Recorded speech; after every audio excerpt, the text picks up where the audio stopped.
जय हिंद दोस्तों।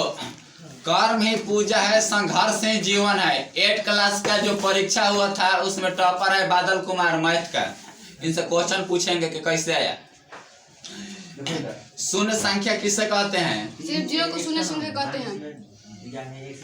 प्राकृत संख्या किसे कहते हैं? गिनती की संख्या को प्राकृत संख्या कहते हैं। वास्तविक संख्या किसे कहते हैं? परिमेय तथा अपरिमेय संख्या के समूह को वास्तविक संख्या कहते हैं।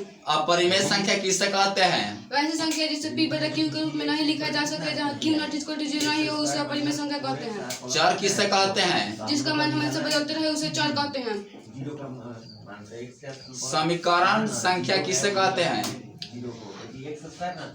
रैखिक समीकरण किसे कहते हैं? वैसा समीकरण जिसका अधिकतम भाग 1 हो उसे रैखिक समीकरण कहते हैं। इसमें 1 नहीं लिखा जाता है। त्रिघात किसे कहते हैं? वैसा समीकरण जिसका अधिकतम भाग 3 हो उसे त्रिघात समीकरण कहते हैं। रेखा किसे कहते हैं?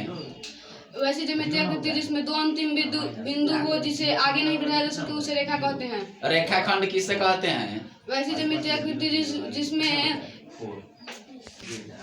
किरण किसे कहते हैं? वैसी ज्यामितीय आकृति जिसमें एक अंतिम बिंदु हो, जिसे एक तरफ से बढ़ाया जा सके, उसे किरण कहते हैं। बिंदु किसे कहते हैं? वैसी ज्यामितीय आकृति जिसकी लंबाई और ऊंचाई का पता लगाना बहुत मुश्किल हो, उसे बिंदु कहते हैं।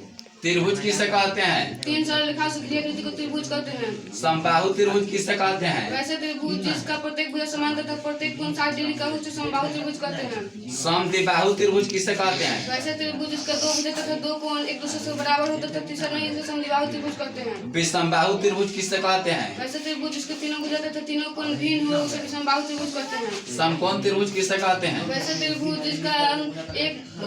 जिसका एक भुजा 90 डिग्री का हो, उसे समकोण त्रिभुज कहते हैं। न्यून कोण त्रिभुज किसे कहते हैं? वैसे त्रिभुज जिसका प्रत्येक भुजा 90 डिग्री से कम हो, उसे न्यून कोण त्रिभुज कहते हैं। आयत किसे कहते हैं? वैसे ज्यामितीय आकृति जिसके आमने सामने का भुजा समान तथा प्रत्येक कोण 90 डिग्री का हो, उसे आयत कहते हैं।